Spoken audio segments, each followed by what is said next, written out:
राम राम दोस्तों, नमस्कार। फिर से स्वागत है फिजिक्स ठिकाना पे। इस वीडियो लेक्चर के अंदर हम बात करने वाले हैं वेक्टर प्रोडक्ट के बारे में, ठीक है, जिसे हम बोलते हैं क्रॉस प्रोडक्ट। हम इस वीडियो के अंदर बात करेंगे वेक्टर या क्रॉस प्रोडक्ट के बारे में। कैसे रिप्रेजेंट किया जाता है? अगर दो वेक्टर्स को हमें क्रॉस प्रोडक्ट कराना है तो उसको रिप्रेजेंट करने का तरीका है A vector cross B vector. यहां पर इस तरीके से क्रॉस लिखा जाता है, ये मल्टीप्लाई का साइन नहीं है। मल्टीप्लाई दो वेक्टर्स होते ही नहीं है। मल्टीप्लिकेशन प्रोडक्ट करने के दो तरीके होते हैं, एक डॉट प्रोडक्ट होता है और दूसरा ये क्रॉस प्रोडक्ट होता है। डॉट प्रोडक्ट पिछले वीडियो में हमने देख लिया है, इस वीडियो के अंदर क्रॉस प्रोडक्ट। तो क्रॉस को रिप्रेजेंट करने का यह तरीका होता है। अब इसके बारे में कुछ पॉइंट्स, जो भी रिजल्ट आएगा वो रिजल्ट आपका एक वेक्टर क्वांटिटी ही होती है, ठीक है। रिजल्टेंट क्या होगा? एक वेक्टर क्वांटिटी ही होने वाला है। दूसरा, ए क्रॉस बी बताएगा क्या? बेसिकली ये एक पैरेललोग्राम का एरिया रिप्रेजेंट करता है। कैसे करेगा अभी हम समझेंगे, ओके। तो लेट्स स्टार्ट। हम यहां पर दो मेथड समझने वाले हैं कि वेक्टर प्रोडक्ट किस तरीके से किए जाते हैं। सबसे पहले फर्स्ट मेथड हम कहां पर अप्लाई करने वाले हैं? जहां पर आपको दोनों वेक्टर्स के मैग्नीट्यूड गिवन है। ए वेक्टर का मैग्नीट्यूड अगर आपको ए गिवन है, बी वेक्टर का मैग्नीट्यूड अगर आपको बी गिवन है, और इन दोनों के बीच का angle between A vector and B vector is equal to theta भी आपको गिवन है। तो इस कंडीशन में A vector cross B vector को लिखा जाता है A B sine theta N cap. क्या लिखा जाएगा? A B sine theta N cap. यहां पर ए बी साइन थीटा हो जाएगा मैग्नीट्यूड, ये क्या हो जाएगा? मैग्नीट्यूड। और एन कैप क्या हो जाएगी? डायरेक्शन। देखो, अभी हमने बात करी है ए क्रॉस बी का रिजल्ट क्या होगा? एक वेक्टर होगा। और अगर रिजल्ट एक वेक्टर है तो वेक्टर के पास मैग्नीट्यूड के साथ साथ एक डायरेक्शन भी होती है। अभी डायरेक्शन कैसे निकालते हैं ये हम सीखेंगे। तो यहां तक ए क्रॉस बी को हमने क्या लिखा है? ए बी साइन थीटा और इसकी direction that is an cap. तो ये होता है मेथड नंबर 1, जहां पर दो वेक्टर्स का मैग्नीट्यूड हमें गिवन है और उनके बीच का एंगल भी गिवन है। अब बात करते हैं हम इस डायरेक्शन के बारे में। अब इधर ध्यान देना, बहुत ही ज्यादा इंपॉर्टेंट है। मैं दो वेक्टर्स बना रहा हूं। एग्जांपल, मेरे पास एक वेक्टर ये रहा ए वेक्टर, एक वेक्टर ये रहा बी वेक्टर। इनके बीच का एंगल है थीटा। मुझे ए क्रॉस बी की डायरेक्शन बतानी है। ये एन कैप ना डायरेक्शन बताता है। तो ए क्रॉस बी की डायरेक्शन कहां पर कैसे होती है इसको समझते हैं। ये हमने ए और बी वेक्टर बना दिया। आपको क्या करना है? राइट हैंड का यूज करना है। राइट हैंड से आपको फिंगर्स इस तरीके से ए की तरफ रखनी है। आपको ए क्रॉस बी करना है ना, तो आपको सबसे पहले फिंगर्स, हाथ को ऐसे स्ट्रेट करो और ये जो फिंगर्स है इस फिंगर्स को ए की तरफ लेकर के जाओ। अच्छा, फिंगर्स को ए की तरफ ऐसे भी लेकर के जा सकते हैं, ऐसे ऐसे किसी भी तरीके से लेके जा सकते हैं। तो हमें इस तरीके से हाथ को रखना है कि जब आप फिंगर्स को कर्ल करोगे ना तो ये बी की तरफ जाएगा। ये कहां पर जाएगा? बी की तरफ जाएगा। फिंगर्स को ए की तरफ रखना है। जो पहले आता है ना ए क्रॉस बी में, जो पहले आएगा उसकी तरफ फिंगर्स रखना है और जो बाद में आता है उसकी तरफ लेकर के जाना है। तो ए से बी की तरफ कुछ इस तरीके से हम राइट हैंड को लेकर के जा सकते हैं। तो ऐसा करते वक्त जो थंब की डायरेक्शन होती है, थंब कहां पर है? Out of the plane. कहां पर है? आउट ऑफ द प्लेन, बाहर की तरफ, जेड एक्सिस। यही डायरेक्शन होती है ए क्रॉस बी की। क्या डायरेक्शन हो जाएगी? डायरेक्शन के लिए हमें क्या यूज करना है? Right hand thumb rule apply करना है, जिसमें आपको फिंगर्स फर्स्ट ऑफ ऑल कहां पर रखनी है? ए की तरफ रखनी है। कुछ इस तरह से कि जब आप फिंगर्स को कर्ल करोगे, बंद करोगे, मुट्ठी बंद करोगे, तो ये फिंगर्स कहां की तरफ जानी चाहिए? बी की तरफ जानी चाहिए। अब इसमें आप बोलेंगे सर ए की तरफ ऐसे भी तो रख सकते थे, पर इसको जब कर्ल करोगे ना, कर्ल कैसे करना है आपको? पाम की तरफ ही तो करना है ना, और कैसे कर्ल कर सकते हो? और कोई तरीका तो है नहीं। तो जब आप फिंगर्स को कर्ल करोगे, अगर आपने फिंगर्स को ऐसे रखा है, कर्ल करोगे तो ये तो नीचे चला जाएगा, बी तो ऊपर की साइड है ना। फिंगर्स को उल्टा कर्ल तो करेंगे नहीं, ऐसे भी नहीं रख सकते, क्योंकि जब फिंगर्स को कर्ल करेंगे तो ये फिंगर्स कहां की तरफ जा रही है, अंदर की तरफ जा रही है। हमें फिंगर्स कहां पर लेकर के जानी है, बी की तरफ। तो ए से बी की तरफ तभी फिंगर्स जा पाएगी जब हाथ को ऐसे रखा जाएगा। एक ही तरीका बनेगा और कोई दूसरा नहीं बन सकता। तो जो थंब होता है वो थंब इसके साथ परपेंडिकुलर में रखना पड़ता है, ये नियम है, ये रूल है। तो जहां पर थंब इंडिकेट करेगा outward, this will be the direction of A cross B. तो हम right hand thumb rule apply करेंगे। इस पर्टिकुलर केस में ए क्रॉस बी की जो डायरेक्शन होगी वो आउटवर्ड आ जाएगी, और आउटवर्ड को हम क्या बोलते हैं, के कैप, ये वाली डायरेक्शन हो जाएगी। बताइए ये चीज क्लियर है क्या? मैं कुछ और एग्जांपल्स आपको बताता हूं क्लियरिटी के लिए। मान लेते हैं यहां पर हम एक्स एक्सेस वाई एक्सेस बना लेते हैं। मेरे पास एक वेक्टर है, ये रहा ए वेक्टर, और मेरे पास ये रहा बी वेक्टर। मुझे ए क्रॉस बी करना है, तो क्या करेंगे, फिंगर्स को ए की तरफ ऐसे रखो, देखो साथ साथ रखो, ये रखा इस तरीके से कि जब फिंगर्स को कर्ल करूंगा तो ये बी की तरफ पहुंचे। तो थंब कहां जा रहा है, बाहर की तरफ। तो इसका क्रॉस प्रोडक्ट की डायरेक्शन कहां पर आ जाएगी, फिर से बाहर। ठीक है, ओके। अगर मैं यहां पर ए वेक्टर ले लेता हूं, यहां पर बी वेक्टर ले लेता हूं, अब कहां पर हो जाएगी डायरेक्शन ए क्रॉस बी की। तो इस बार क्या करना पड़ेगा, आप ए की तरफ फिंगर्स इस तरीके से रखो कि जब फिंगर्स कर्ल करेंगे तो ये बी की तरफ जा पाए, ए से बी, ए से बी। तो थंब कहां जा रहा है, देखो थंब अंदर की तरफ जा रहा है। तो डायरेक्शन कैसी हो जाएगी यहां पर, ए क्रॉस बी इनसाइड। तो यहां पर डायरेक्शन हो जाएगी माइनस के कैप। ठीक है, और एग्जांपल देखते हैं। मान लो 3D में बनाते हैं। मेरे पास एक्स वाई जेड तीनों एक्सेस है, this is X, this is Y, और बाहर की तरफ क्या है, जेड एक्सेस।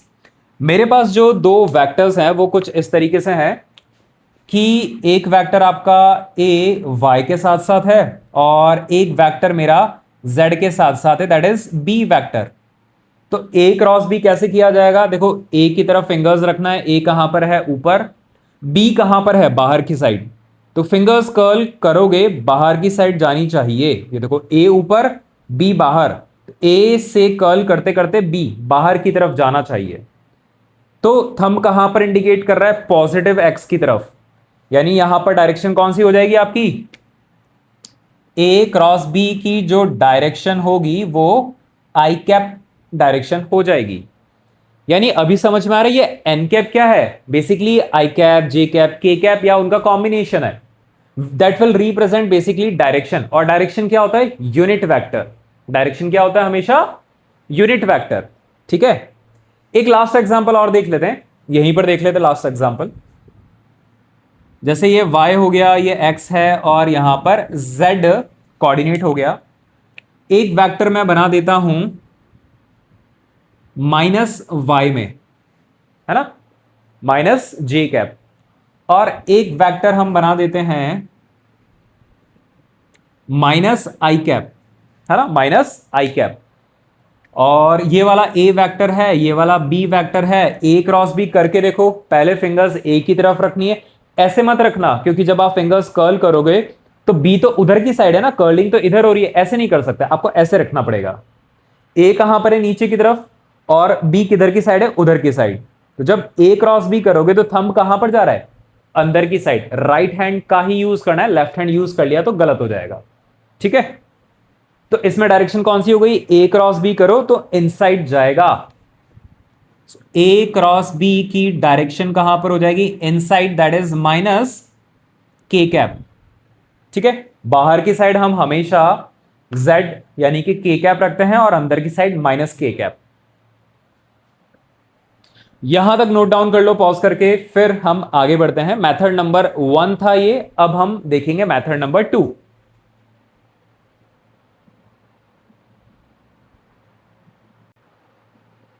यहां पर बस एक छोटी सी चीज का ध्यान रखना, बड़ा बड़ा इंपॉर्टेंट पॉइंट है कि जो रिजल्ट होता है ना, जो रिजल्ट होता है वो ए एंड बी दोनों के ही परपेंडिकुलर होता है।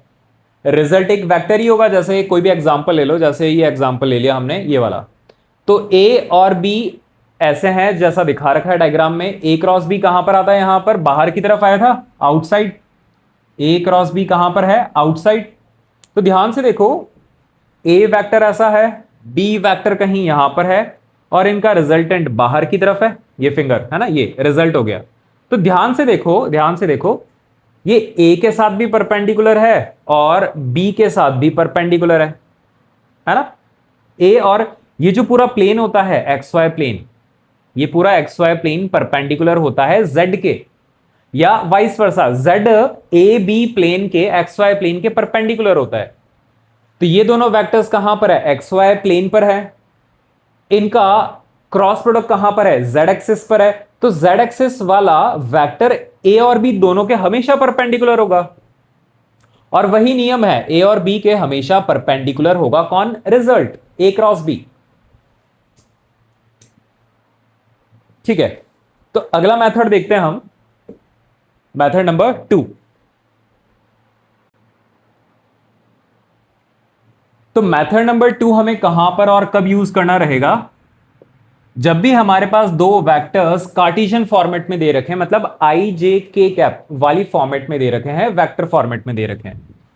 तो जैसे ए वेक्टर हो गया आपका ए एक्स आई कैप, ए वाई जे कैप, प्लस ए जेड के कैप, वैसे ही बी वेक्टर हमें दे रखा है बी एक्स आई कैप प्लस बी वाई जे कैप प्लस बी जेड के कैप।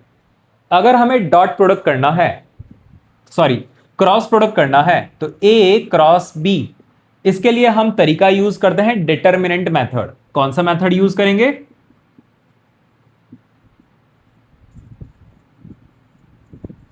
Determinant method. कैसे किया जाता है डिटर्मिनेंट मेथड, बड़ा आसान है, यहां पर ध्यान देना, 1 मिनट के अंदर समझ में आ जाएगा। आपको दो लाइंस बनानी है इस तरीके से, यहां पर 3 रोज रहेगी। पहली रो के अंदर आपको लिखना है आई कैप माइनस जे कैप के कैप। बेटा ये फिक्स है हमेशा, आई माइनस जे और के हमेशा लिखना है, इसमें कोई परिवर्तन, कोई चेंजेस नहीं आने वाले। फिर आपको अगर ए क्रॉस बी करना है, तो सबसे पहले ए के कोफिशिएंट्स आएंगे यहां पर। तो ए के कोफिशिएंट क्या है, ए X, A Y, A Z, जैसे लिखे हुए हैं एज इट इज आ जाएंगे।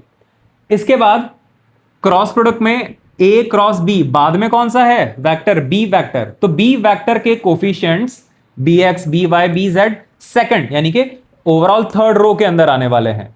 तो यहां पर कितना आ जाएगा, बी एक्स, बी वाई और बी जेड, यहां तक लिख लिया। इसके बाद क्या करना है, सबसे पहले आप लिखेंगे आई कैप। सबसे पहले हमने लिखा आई कैप, यहां पर ब्रैकेट लगाओ, आई कैप के साथ हम कुछ लिखने वाले हैं। कैसे लिखेंगे, ये वाली रो और कॉलम दोनों को डिलीट कर दो। क्या क्या बचे, A Y, A Z, B Y, B Z बचे। अब यहां पर किस तरीके से आपको क्रॉस प्रोडक्ट करना है, ध्यान से देखो। सबसे पहले कौन आ रहा है, ए वाई आ रहा है, तो इसे इसके क्रॉस वाले नंबर से मल्टीप्लाई कर दो। कितना आ जाएगा, A Y, A Z, B Z, A Y, B Z आ जाएगा। फिर माइनस लगाओ और रिमेनिंग दोनों नंबर्स को मल्टीप्लाई करके लिख दो। तो कितना आ जाएगा, बी वाई ए जेड। बड़ा आसान है ना। ये जो रिमेनिंग 4 नंबर्स हैं, इन 4 नंबर में सबसे पहले कौन आता है, यही आएगा, ऑब्वियस सी बात है।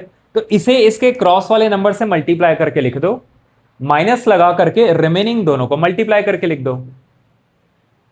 इसके बाद अगली बार क्या करना है, अगली बार आप कंटिन्यूटी में लिखिए माइनस जे कैप, फिर ब्रैकेट लगाओ, ठीक है। तो जब आप जे कैप लिखते हैं, तो आई minus J K cap, A X, A Y, A Z, B X, B Y, B Z.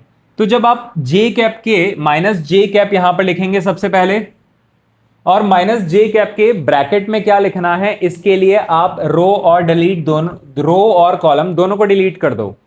बचे कितने, 4 नंबर बचे, A X, A Z, B X, B Z. सबसे पहले कौन सा नंबर आ रहा है, लेफ्ट साइड और टॉप मोस्ट ए एक्स ही आएगा। तो ए एक्स को बी जेड से मल्टीप्लाई करो, माइनस करके रिमेनिंग को मल्टीप्लाई कर दो। तो क्या आ जाएगा, A X B Z minus remaining कौन सा है, बी एक्स ए जेड। बड़ा आसान है। यहां पर बस इतना ध्यान रखना, सबसे पहले पॉजिटिव आई कैप आया था, इसके बाद नेगेटिव जे कैप आएगा, ये इंपॉर्टेंट पॉइंट है। फिर लास्ट में फिर से कितना आ जाएगा, प्लस के कैप। तो लास्ट में कितना आ जाएगा, प्लस के कैप। अब मैं वापस से लाइंस नहीं बना रहा हूं, इसी में चेंजेस कर देते हैं चलो थोड़ा सा। सो माइनस जे कैप, रो वाली तो यही डिलीट हो जाएगी, और कॉलम कौन सा डिलीट हो जाएगा, लास्ट वाला के कैप के कॉरेस्पॉन्डिंग कॉलम डिलीट हो जाएगा। बचे कितने नंबर, ये 4 नंबर बचे। वही पैटर्न, सबसे पहले जो आएगा ए एक्स उसे मल्टीप्लाई करना है क्रॉस के साथ, माइनस करके रिमेनिंग। तो यहां पर आ जाएगा A X B Y minus करके बी एक्स ए वाई। बड़ा आसान है, खत्म। ये हो गया क्रॉस प्रोडक्ट, खत्म। ये हो गया, आ गया आंसर, आ गया क्रॉस प्रोडक्ट। एग्जाम्पल देख लेते हैं सीधा। मेरे पास ए वेक्टर है 2i minus J cap plus K cap, B vector आ गया minus I cap plus 2j cap plus 2k cap, है ना। ऐसी कोई छोटी वैल्यूज ले लेते हैं समझने के लिए। अब आपको करना है, मान लेते हैं b क्रॉस a करना है। कोई कंपलसरी तो नहीं है कि आप a क्रॉस b करो, b क्रॉस a भी हो सकता है। तो b क्रॉस a कितना आएगा, सबसे पहले आप लिखेंगे आई कैप माइनस जे कैप के कैप। अब पहले b आ रहा है तो b के कोफिशिएंट्स को पहले लिखा जाएगा, -1 2 एंड 2।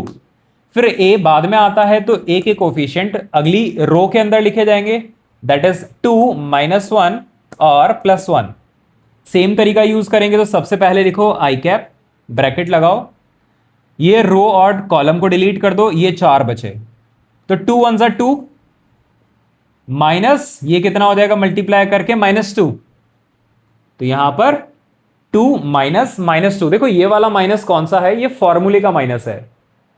और जब इन दोनों को मल्टीप्लाई कर रहे हैं, जब इन दोनों को मल्टीप्लाई कर रहे हैं तो -2 अलग से आ रहा है, तो फॉर्मूले का माइनस और इन दोनों मल्टीप्लीकेशन का माइनस। कंफ्यूज मत हो ना, दोनों लिखना पड़ेगा। फिर अगला टर्म आएगा माइनस जे कैप, तो जे वाला रो कॉलम को डिलीट करेंगे, सबसे पहले ये आता है -1 इंटू 1 -1, फॉर्मूले का माइनस। फिर इन दोनों को मल्टीप्लाई करो, 2 2 ज़ा 4। इसके बाद के कैप लिखेंगे, तो ये रो और कॉलम डिलीट करो, ये दोनों पहले आते हैं, -1 इंटू -1 1, फिर फॉर्मूले का माइनस, 2 2 ज़ा 4, खत्म। सॉल्व कर लो, 2 + 2 4 आई cap minus J cap bracket में आ जाएगा -5, तो इसे हम अगली स्टेप में लिख देंगे +5 जे कैप, ठीक है। और यहां पर बच जाएगा प्लस के कैप और -3, that is -3 K cap. So this is the answer, ठीक है। ये क्या आ जाएगा हमारा आंसर। क्लियर है क्या यहां तक। इस तरीके से मेथड नंबर 2, अगर आपको दो वेक्टर्स आई जे के कैप की फॉर्मेट में दे रखे हैं तो सॉल्व करना रहता है। देखो ये ऑटोमेटिकली एक वेक्टर की फॉर्मेट में ही आ रहा है, यहां पर कोई अलग से डायरेक्शन की जरूरत नहीं होती है।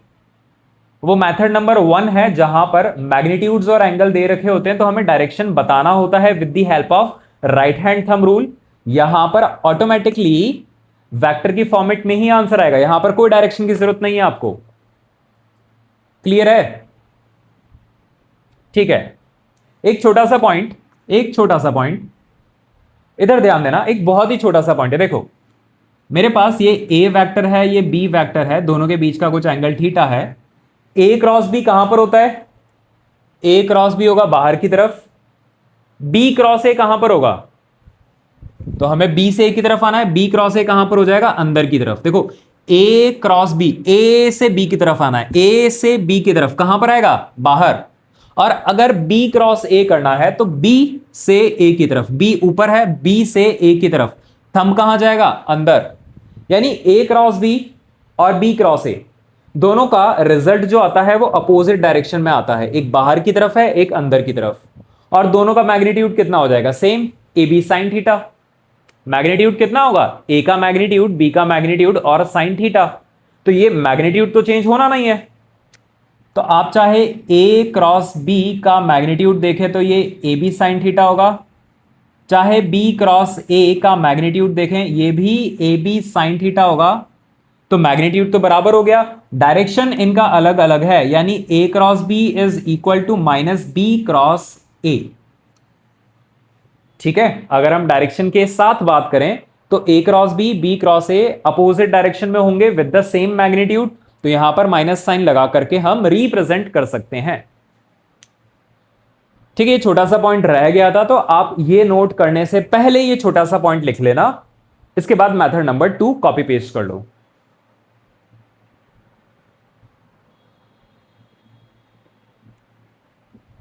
ठीक है, पॉज करके नोट कर लेना मेथड नंबर 2। अब मेथड नंबर 2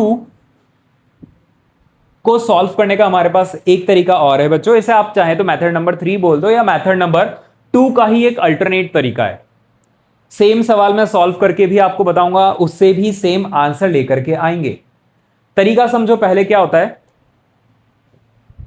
जैसे मैं इस एग्जांपल से आपको समझा देता हूं, बड़ा फटाफट समझ में आ जाएगा।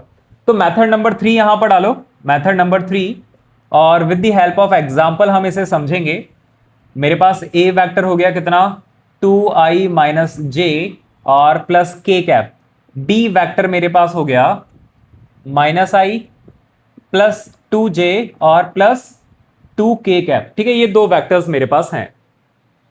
अब दोनों का अगर मुझे क्रॉस प्रोडक्ट करना है और मुझे निकालना था बी क्रॉस ए, क्या निकालना है, बी क्रॉस ए। तो लिखो बी की जगह क्या है, बी की जगह हम लिखेंगे minus I plus 2j plus 2k cross product with A vector कितना है, 2i माइनस जे प्लस के कैप।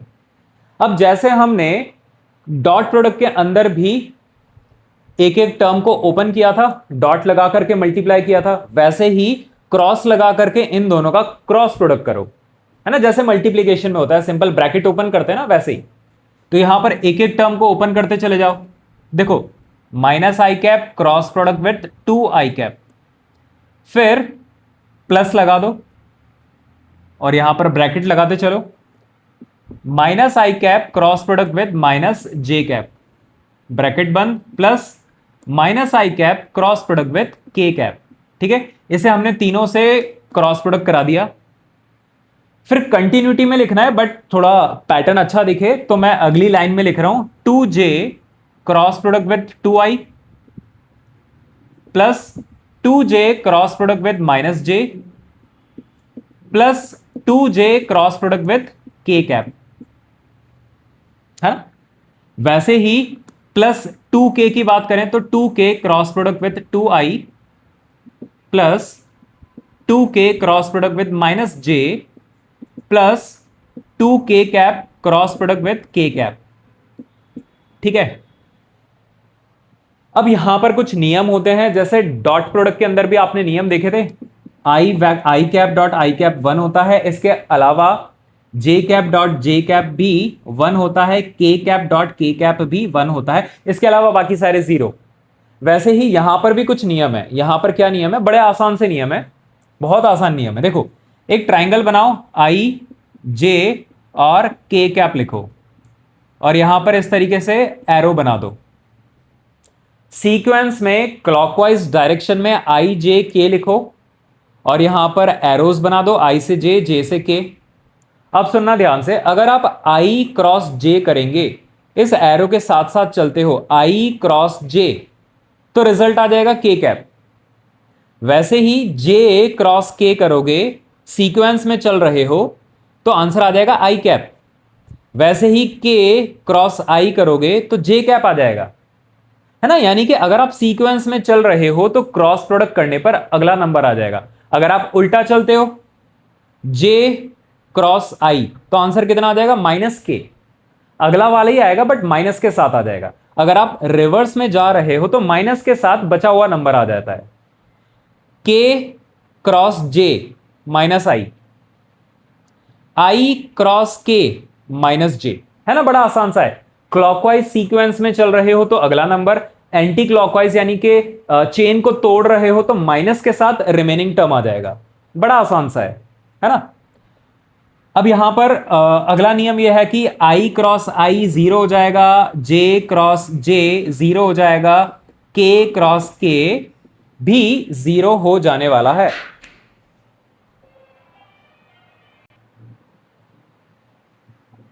तो इन्हीं रूल्स को ध्यान में रखते हुए ये पूरा का पूरा बड़ा सा कैलकुलेशन को सॉल्व करेंगे। ध्यान से देखो, आई क्रॉस आई कितना हो जाएगा 0,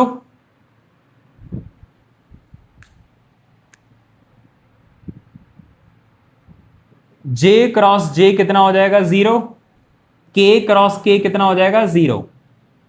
बाकी को सॉल्व करते हैं।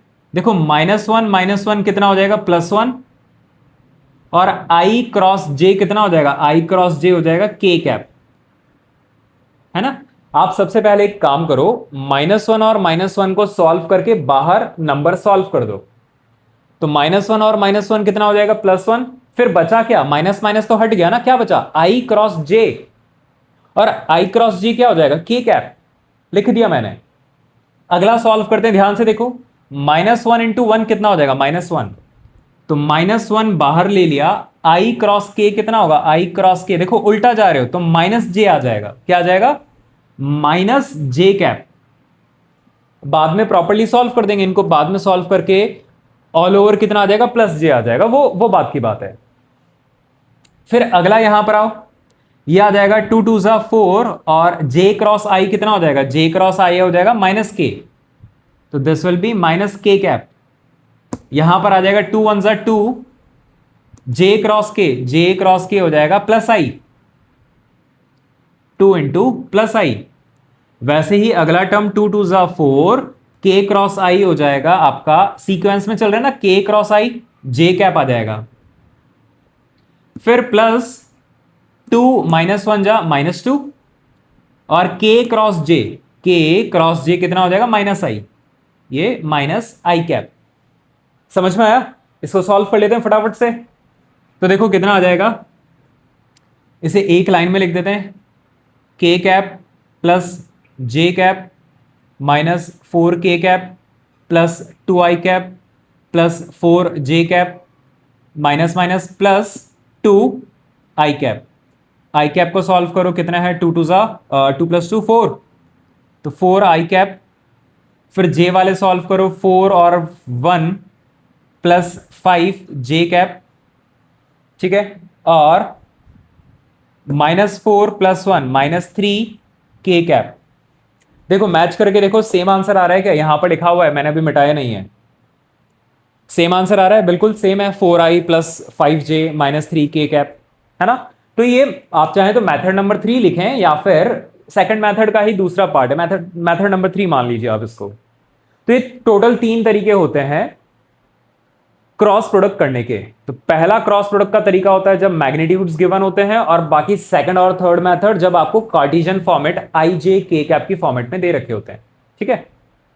तो यहां तक नोट डाउन कर लो। अभी ना अपन इसकी एप्लीकेशन के बारे में बात करते हैं। एप्लीकेशन क्या होती है,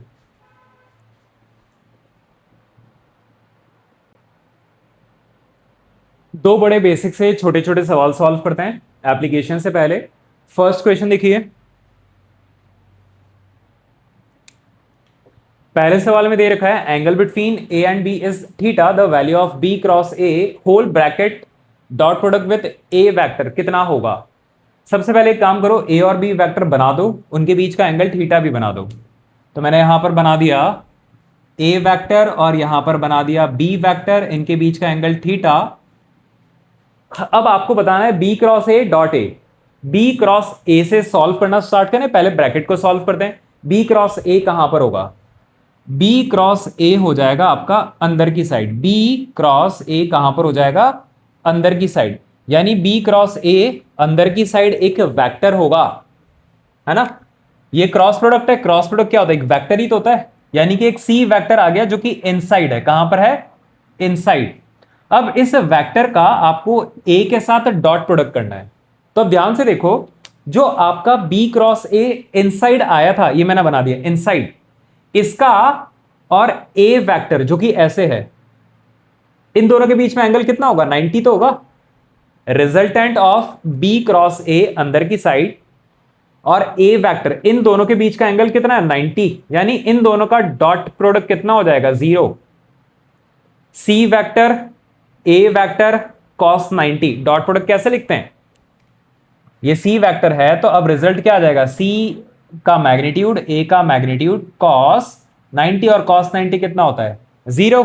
सो ऑल ओवर आंसर कितना आ गया, 0 के बराबर, है ना। तो आपको पहले ब्रैकेट सॉल्व करना है, फिर जो रिजल्ट आएगा उसका ए के साथ डॉट प्रोडक्ट करना है। क्लियर है। फिर अगले सवाल पे मूव करते हैं। ए क्रॉस बी आपको सी के बराबर दे रखा है, तो ए क्रॉस बी सी वेक्टर के बराबर दे रखा है। मान लेते हैं ए वेक्टर ये रहा, बी वेक्टर ये रहा, एंगल थीटा। ए क्रॉस बी कहां की तरफ आएगा, सी वेक्टर बाहर की तरफ आ जाएगा, है ना। ए क्रॉस बी करेंगे तो सी वेक्टर कहां पर आएगा, बाहर की तरफ। ठीक है, यहां पर रिप्रेजेंट कर देते हैं, सी वेक्टर इज आउटसाइड। तो ये जो सी वेक्टर होगा ये ए के भी परपेंडिकुलर होगा और बी के भी परपेंडिकुलर होगा, क्योंकि बाहर की तरफ है ना। तो ये पूरा Z vector A B plane के ही परपेंडिकुलर होता है। दोनों वेक्टर्स ए और बी एक्स वाई प्लेन के ऊपर हैं, तो ये दोनों ही परपेंडिकुलर होंगे सी से। तो ए ऑप्शन इज करेक्ट। क्या कहता है कि C is perpendicular to A, C is perpendicular to B. Okay, अगले दो देखो, थर्ड और फोर्थ। ये जो सी वेक्टर है वो ए क्रॉस बी के पैरेलल है या परपेंडिकुलर है। सी वेक्टर कहां पर है, बाहर की तरफ है ना, ए क्रॉस बी। तो सी जो वेक्टर है वो बाहर की तरफ है। ये ए क्रॉस बी, ए क्रॉस बी कहां पर आएगा, ए क्रॉस बी बाहर की तरफ ही तो है। अरे ए क्रॉस बी क्या है, सी वेक्टर ही तो है। ए क्रॉस बी क्या चीज है, सी वेक्टर ही तो है। तो इन्होंने क्या पूछा है indirectly, C vector is parallel to C vector. हाँ, एक वेक्टर खुद के पैरेलल ही तो होता है, परपेंडिकुलर थोड़ी होगा। अगर ये सी वेक्टर है और यही सी वेक्टर के बीच में एंगल कितना है, जीरो, जीरो एंगल वाली लाइंस को क्या बोलते हैं, पैरेलल। तो yes, C vector is parallel to C vector. ये गलत हो जाएगा, परपेंडिकुलर नहीं होता। ठीक है, चलिए इसके बाद हम आगे बढ़ते हैं एप्लीकेशंस के ऊपर। यहां तक नोट कर लो।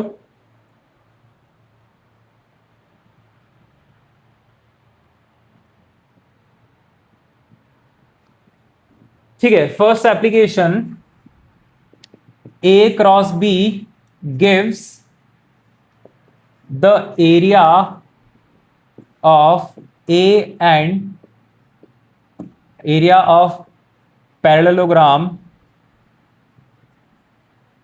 with sides a and b।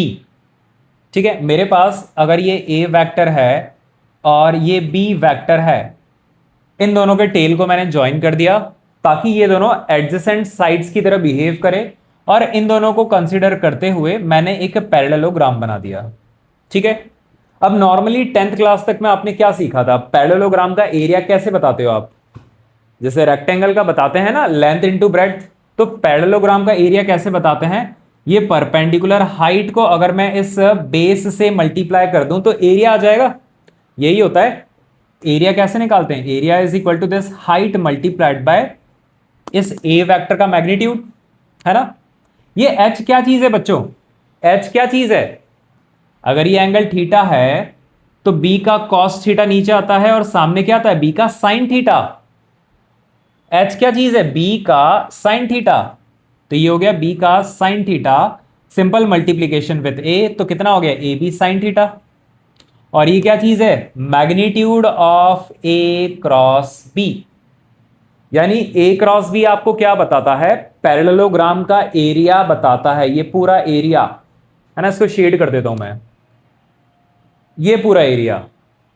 ठीक है, और ऑब्वियस सी बात है, अगर मैं केवल इन दोनों से बनते हुए ट्राइंगल की बात करूं तो इस ट्राइंगल का एरिया कितना हो जाएगा, इस पैरेललोग्राम का आधा होता है। ऑब्वियस सी बात है, ये तो डायगोनल क्या करता है, उस पैरेललोग्राम को आधे पार्ट में डिवाइड करता है। तो अगर मैं केवल ट्राइंगल का एरिया की बात करता हूं तो ये हो जाएगा half of A cross B का मैग्नीट्यूड। ऑब्वियस सी बात है ना, क्लियर है ये पॉइंट। ठीक है, यहां तक नोट डाउन कर लो। फिर अगली एप्लीकेशन पे मूव करते हैं। नेक्स्ट यूज क्या है क्रॉस प्रोडक्ट का। देखो, अगर मेरे पास कोई दो वेक्टर्स हैं तो क्रॉस प्रोडक्ट क्या बताता है, इन दोनों को एडजेसेंट साइड्स मानते हुए पैरेललोग्राम का एरिया बताता है। अगर ये दोनों वेक्टर्स एक ही लाइन पे हुए, एक ही साइड पे हुए, तो इन दोनों को मिलाकर के कौन सा पैरेललोग्राम बनेगा, कुछ नहीं, जिसका एरिया क्या हो जाएगा, जीरो, है ना। एरिया कितना हो जाएगा, जीरो।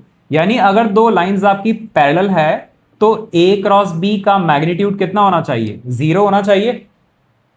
तो वही हम चेक करना चाहते हैं कि अगर दो वेक्टर्स पैरेलल है या नहीं है। अगर पैरेलल होंगे तो उनसे मिलकर के जो पैरेललोग्राम बनेगा उसका एरिया कितना हो जाएगा? 0। यानी ए क्रॉस बी ये होता है, हमने ऑलरेडी निकाल रखा है। तो ए क्रॉस बी का जो वेक्टर होगा इसका मैग्नीट्यूड 0 होना चाहिए। 0 मैग्नीट्यूड कब होगा? जब आई कैप का मैग्नीट्यूड भी 0 हो, जे कैप का मैग्नीट्यूड भी 0 हो और के कैप का मैग्नीट्यूड भी 0 हो, तभी तो पूरा वेक्टर का मैग्नीट्यूड 0 होगा। अगर एक भी बच जाता है तो मैग्नीट्यूड 0 नहीं हो पाएगा। यानी ए वाई बी जेड माइनस ए जेड डी वाई ये 0 के बराबर होगा। वैसे ही ए एक्स बी जेड माइनस ए जेड डी एक्स भी 0 के बराबर होगा। सिमिलरली ए एक्स बी वाई माइनस ए वाई बी एक्स भी 0 के बराबर होगा। तो इसे जब हम सॉल्व करते हैं तो क्या आ जाएगा? A Y B Z is equal to A Z B Y. तो एक काम करते हैं, ए जेड नीचे ले जाता हूं और बी जेड इधर ले जाता हूं, ठीक है। वैसे ही सेकंड को अगर हम सॉल्व करते हैं तो A X upon A Z is equal to B X upon B Z. वैसे ही थर्ड को सॉल्व करेंगे तो A X upon A Y is equal to B X upon B Y. इन तीनों को मिलाकर के क्या लिख सकते हैं? देखो, A Y A Z is equal to B Y B Z is equal to B X B Y. यानी A X upon A Z, या मोर प्रॉपरली अगर हम लिखें तो A X upon B X is equal to A Y upon B Y is equal to A Z upon B Z के बराबर हो जाएगा, ठीक है। तो यहां पर हम इसे कुछ इस तरीके से लिखते हैं, बी वाई यहां पर कर देते हैं और ए जेड बी जेड इस तरफ कर देते हैं। तो एक्स वाले टर्म एक तरफ बी एक्स और ये हो जाएगा आपका ए जेड। इसे इधर ला दो, इसे इधर ला दो, तो बी एक्स यहां पर हो जाएगा और ए वाई यहां पर हो जाएगा, ठीक है। अभी ये लिख सकते हैं A X upon B X is equal to A Y upon B Y is equal to A Z upon B Z. यानी इसे सिंपल एक एग्जांपल से समझ लेते हैं। मेरे पास एक एग्जांपल है, A vector is equal to 2i plus 3j minus K cap. B vector मेरे पास है 4i plus 6j minus 2k cap. इन दोनों को अगर पैरेलल होना है तो ए एक्स यानी एक्स वाला कंपोनेंट दोनों का रेशियो यानी 2 डिवाइडेड बाय 4 किसके बराबर होना चाहिए? y वाले कोफिशिएंट्स के रेशियो के बराबर, यानी 3/6 के बराबर होना चाहिए, इज इक्वल टू -1/-2 के बराबर होना चाहिए। क्या ऐसा है? 1/2 1/2 1/2। हाँ, यस, दैट मींस ये दोनों वेक्टर्स कैसे हैं? पैरेलल, सेम डायरेक्शन में है दोनों वेक्टर्स, ठीक है। तो ये सेकंड एप्लीकेशन हो गई। अगर इस तरीके से कोफिशिएंट्स का रेशियो मैच हो जाता है तो ये पैरेलल है, नहीं मैच होगा तो पैरेलल नहीं है। करो, यहां तक नोट डाउन करो, फिर नेक्स्ट एप्लीकेशन पे मूव करेंगे।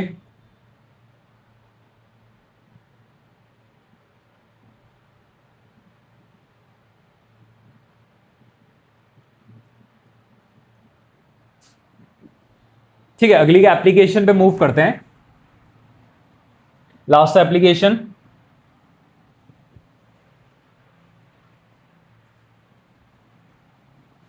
अच्छा लास्ट एप्लीकेशन ये है कि आपको एक पैरेललो पाइप दे रखा है। पैरेललोग्राम क्या होता है? पैरेललोग्राम होता है ए और बी, दो वेक्टर्स हैं, दो साइड्स हैं, तो ये होता है इन दोनों साइड्स को मिला करके जो 4 साइड्स वाला एक स्ट्रक्चर बनेगा पैरेलल साइड्स बनाते हुए, इसे बोला जाता है पैरेललोग्राम। और अगर इसी पैरेललोग्राम के ऊपर सेम पैरेललोग्राम रखते रखते रखते जाएं, बहुत सारे पैरेललोग्राम रख दें और इसकी थिकनेस बना दी जाए, इसकी थिकनेस बना दी जाए, ठीक है, तो उस पूरे 3D स्ट्रक्चर को बोला जाएगा पैरेललोपाइप। क्या बोला जाएगा?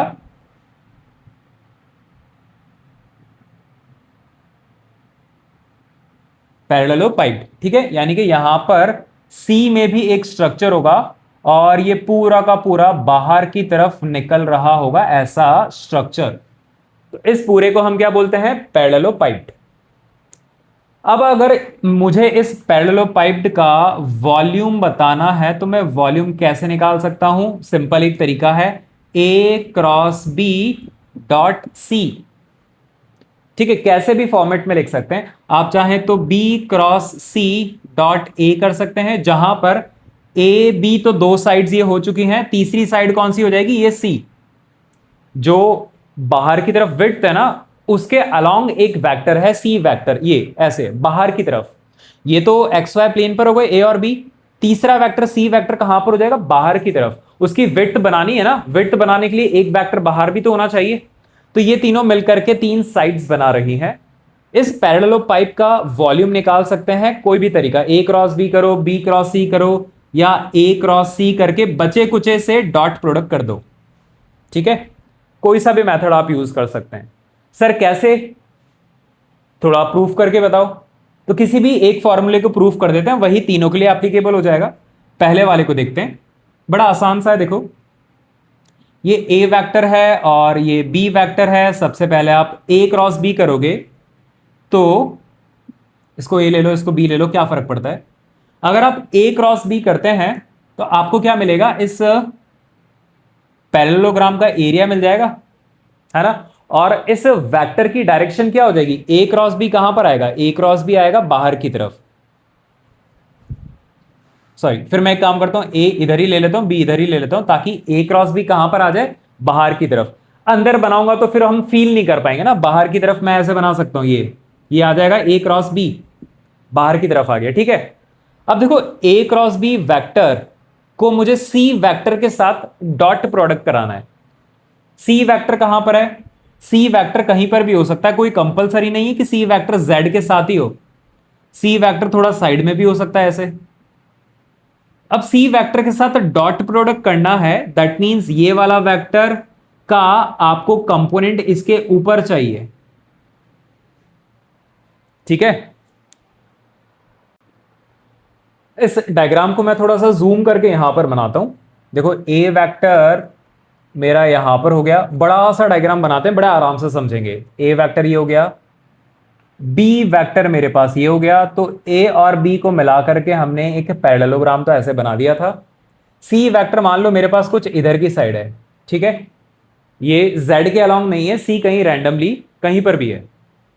और जो Z एक्सिस है मेरी यहां पर है, ये रही बाहर की तरफ। ये कैसी है? बाहर की तरफ, ओके। सबसे पहले A क्रॉस B कहां पर आने वाला है? A क्रॉस B आ जाएगा इस Z की तरफ, बाहर वाली एक्सिस की तरफ, है ना। तो A क्रॉस B कहीं ना कहीं इधर आ जाएगा बाहर, A क्रॉस B, ठीक है। इसका डायरेक्शन बाहर की तरफ है। इसे थोड़ी देर के लिए मैं X वेक्टर मान लूं, क्या फर्क पड़ता है। और A क्रॉस B बेसिकली क्या बता रहा है? ये पूरा एरिया, ये पूरा एरिया। अब अगर इस C वेक्टर को मिलाकर के अगर मैं एक पैरेललोपाइप बनाता हूं तो वो कैसा बनेगा? देखना वो कैसा बनेगा।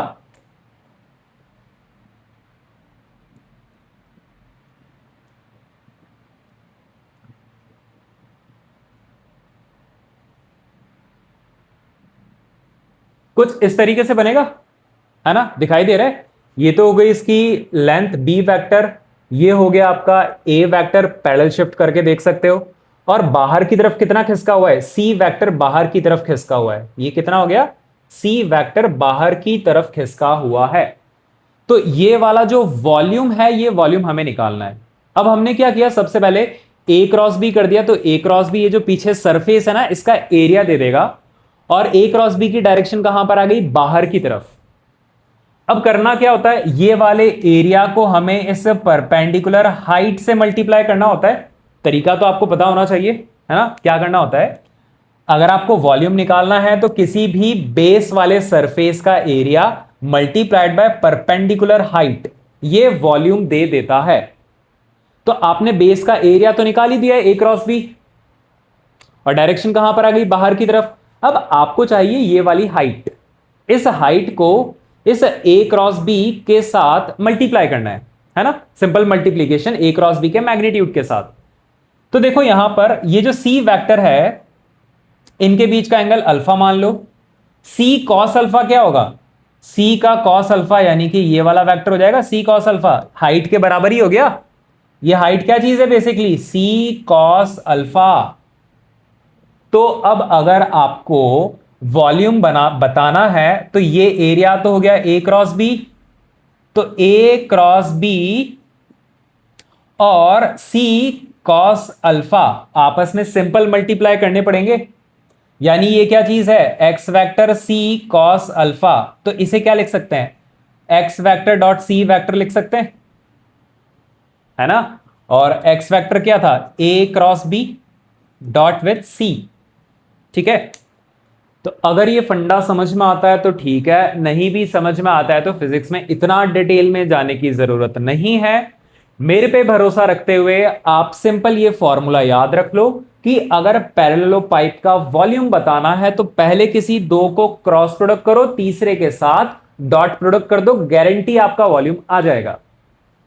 ठीक है, कोई सा भी पेयर आप मान सकते हो, कोई दिक्कत नहीं है। इस तरीके से हम वॉल्यूम निकाल सकते हैं, ठीक है। अब अगर if three vectors are coplanar, अगर तीन वेक्टर्स आपके पास कोप्लेनर है, मतलब एक ही प्लेन के ऊपर है, ए बी और सी, तो इन तीनों को मिलाकर के जो पैरेललो पाइप बनेगा उसका वॉल्यूम कितना होगा, कुछ नहीं, बाहर की तरफ विड्थ तो कुछ है ही नहीं, तीनों वेक्टर एक ही प्लेन के ऊपर है, तो इससे बनता हुआ पैरेललो पाइप का वॉल्यूम कितना हो जाएगा, 0। यानी अगर तीन वेक्टर्स कोप्लेनर हैं तो इसके लिए ए क्रॉस बी डॉट सी को हम 0 के बराबर लिख सकते हैं, है ना, ये कॉन्सेप्ट है। ठीक है, तो यहां पे हमारी सारी एप्लीकेशंस खत्म। इसके बाद हम आते हैं सवाल जवाब पे। तो क्रॉस प्रोडक्ट के ऊपर हम कुछ क्वेश्चंस देखते हैं, यहां तक नोट डाउन कर लो, फिर हम आगे बढ़ते हैं। इसके बाद हम स्टार्ट करते हैं कुछ क्रॉस प्रोडक्ट के ऊपर सवाल जवाब। आप लोग खुद ट्राई कर सकते हैं पॉज करके, अदरवाइज मेरे साथ ज्वाइन करिए। पहला सवाल, ए क्रॉस बी का मैग्नीट्यूड √3 ए डॉट बी के बराबर है, तो आपको ए और बी के बीच का एंगल बताना है। ठीक है, कौन से साल के क्वेश्चंस हैं, कुछ नीट के हैं, कुछ मेंस के हैं, मैंने मिक्स क्वेश्चंस लिखे हुए हैं, है ना। तो यहां से स्टार्ट करते हैं। अब देखो ए क्रॉस बी का मैग्नीट्यूड कितना हो जाएगा, A B sine theta is equal to √3 times of A dot B. A dot B पहले से ही एक स्केलर क्वांटिटी ही होती है, कितना होता है, ए बी कॉस थीटा के बराबर। ठीक है, अभी क्या कर सकते हैं, हमें एंगल थीटा बताना है, तो इसे सॉल्व कर लेते हैं। ए बी चला जाएगा, sine upon cos, tan theta is equal to √3, यानी थीटा आपका कितना आ जाएगा, 60 डिग्री। खत्म, जो डेटा दे रखा है बस उसी को सॉल्व करना है। ठीक है, अगले सवाल पे मूव करते हैं। ये सवाल देखो, angle between A and B is theta, तो आपको B cross A dot A बताना है कितना होगा। देखो इसको पहले आप ना डायग्रामेटिकल बनाने की कोशिश करो, कैसे होगा। दो वेक्टर्स हैं तो दो वेक्टर हमेशा एक प्लेन के ऊपर ही होंगे, एक प्लेन से बाहर तब जाएंगे जब तीन वेक्टर्स होते हैं। यहां पर आपको दो ही वेक्टर्स दे रखे हैं तो कोई टेंशन ही नहीं है, आप दो वेक्टर्स एक प्लेन में बना दो, ए वेक्टर ये बना दो और बी वेक्टर ये बना दो, इनके बीच का एंगल कितना हो जाएगा, थीटा। अब आपको ये चीज बताना है, पहले ब्रैकेट सॉल्व करो, बी क्रॉस ए, ठीक है, तो बी क्रॉस ए कहां पर आ जाएगा, अंदर की साइड आ जाएगा। सो बी क्रॉस ए को हम बना देते हैं कुछ अंदर की साइड, और इसका मैग्नीट्यूड हो जाएगा बी ए साइन थीटा के बराबर। ठीक है, अच्छा, अब ये वाला जो वेक्टर आया है, ये वाला जो वेक्टर है, इसे ए के साथ क्या करना है, डॉट प्रोडक्ट। थोड़ी देर के लिए इसे हम सी वेक्टर मान लेते हैं, तो तो आपको C vector dot A vector ही तो बताना है। बी क्रॉस ए की डायरेक्शन हमने बना दिया, मैग्नीट्यूड हमने लिख दिया, इसे थोड़ी देर के लिए सी वेक्टर बोल देते हैं बी क्रॉस ए को। अब क्या बचा, सी डॉट ए निकालना है। तो सी डॉट ए क्या होता है, सी का मैग्नीट्यूड, ए का मैग्नीट्यूड और cos angle between C and A, ठीक है, अल्फा मान लेते हैं।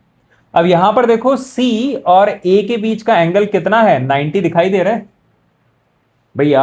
ए क्रॉस बी या बी क्रॉस ए हमने किया था, तो बी क्रॉस ए जो आएगा वो ए और बी दोनों के ही परपेंडिकुलर ही तो होगा। तो इस रिजल्ट सी और ए के बीच का एंगल कितना होगा, 90 के बराबर हो जाएगा। और cos 90 कितना होता है, 0 के बराबर। टोटल वैल्यू कितनी आ गई, 0। वेक्टर मत लिखना क्योंकि डॉट प्रोडक्ट है, डॉट प्रोडक्ट का रिजल्ट क्या होता है, स्केलर क्वांटिटी होती है, ठीक है। सो सेकंड का आंसर कितना आ जाएगा, 0।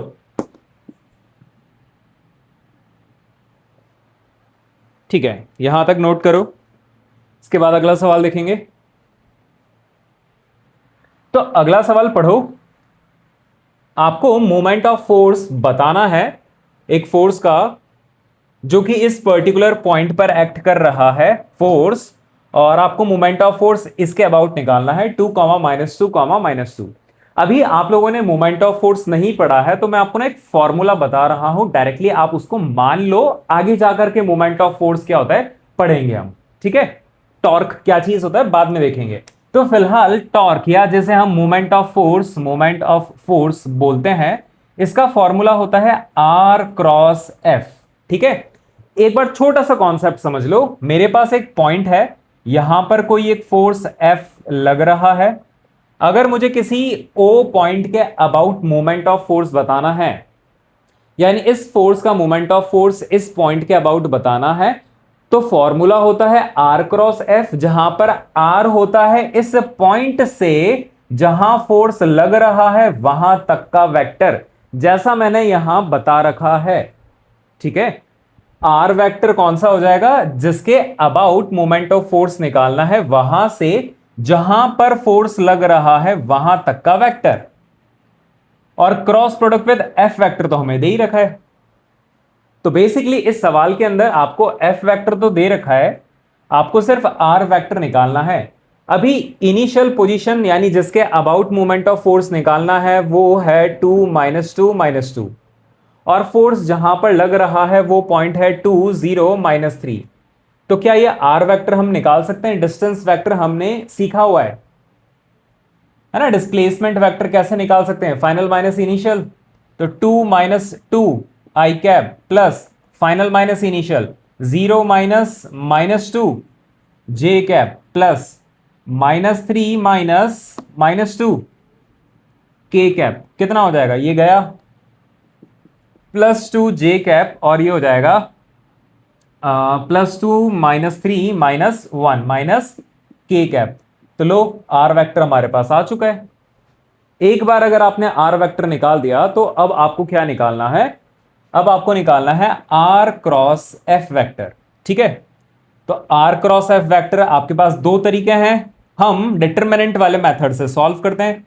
I - j k, R cross F करना है तो पहले R के मैग्नीट्यूड्स लिखे जाएंगे। I कैप में कितना है 0, J में कितना है 2, K में कितना है -1। F के लिए अब लिखो, कहां गया हमारा F, ये रहा 4, 5 -6, 4, 5 -6। सॉल्व करने के लिए सबसे पहले I कैप, ब्रैकेट में कितना आ जाएगा, रो और कॉलम हटा दो, रो कॉलम हटा दो, तो ये चारों बचेंगे। -6 × 2 -12, फॉर्मूले का माइनस, 5 × -1 -5, ठीक है।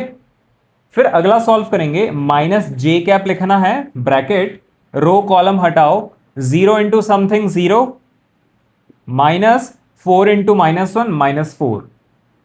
इसके बाद आ जाएगा plus k cap, row column हटा दो, 0 × 5 0, -4 2 +8। बस इसे सॉल्व कर लेते हैं। सो ये आ जाएगा आपका +5 -12, तो -7 आई कैप, +4 माइनस यानी -4 जे कैप, -8 के कैप। ये हो गया आपका R cross F. R cross F यानी क्रॉस प्रोडक्ट था, तो ऑब्वियस सी बात है रिजल्ट कैसा आना चाहिए था, एक वेक्टर आना चाहिए था। This is the answer. Pause करके नोट करें यहां तक, इसके बाद देखते हैं आखिरी सवाल।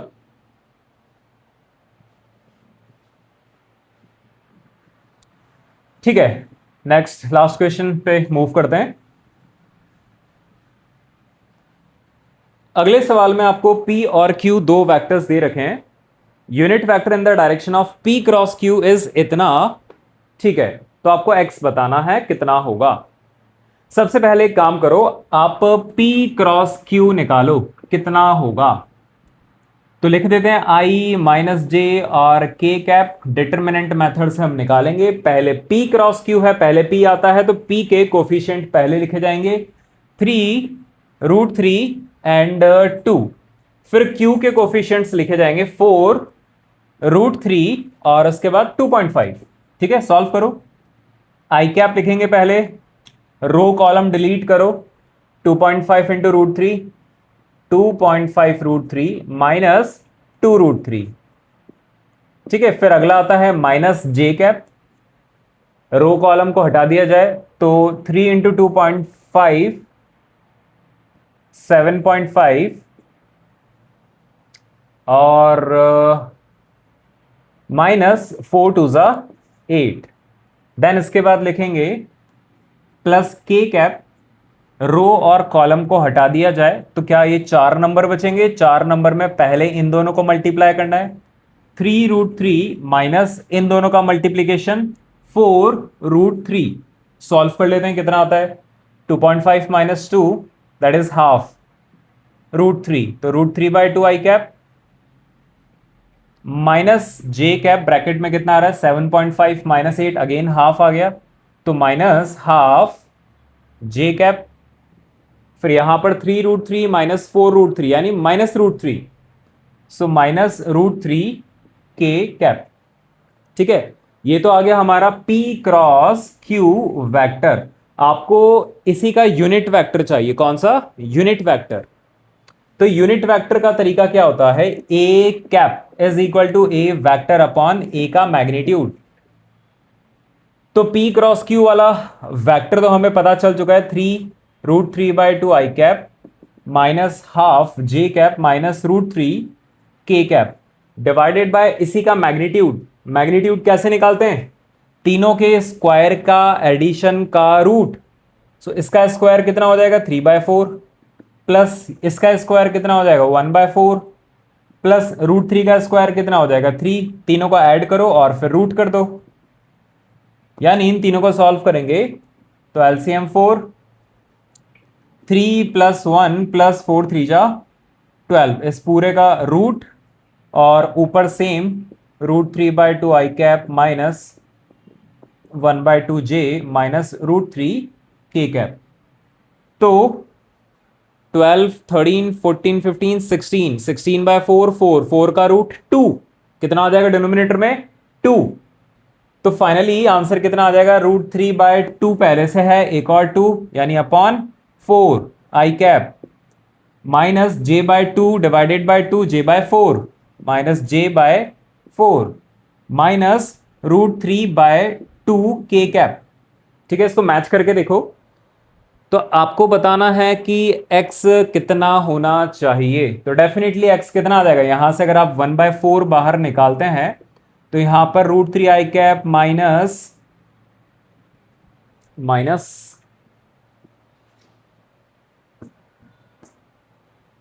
ओके, यहां पर माइनस और माइनस प्लस हो जाएगा ना, minus and minus plus plus and plus plus. देखो लास्ट में यहां पर प्लस था ना, तो मैंने यहां पर मिस्टेक करी थी, ये देख के समझ में आ गया।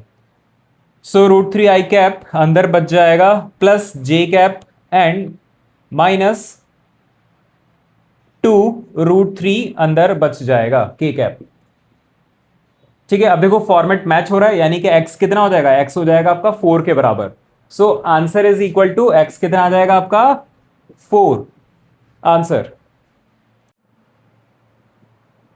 यहां तक हमने वेक्टर्स प्रोडक्ट को फिनिश कर दिया है, ठीक है, और इसी के साथ हमारा चैप्टर भी फिनिश है।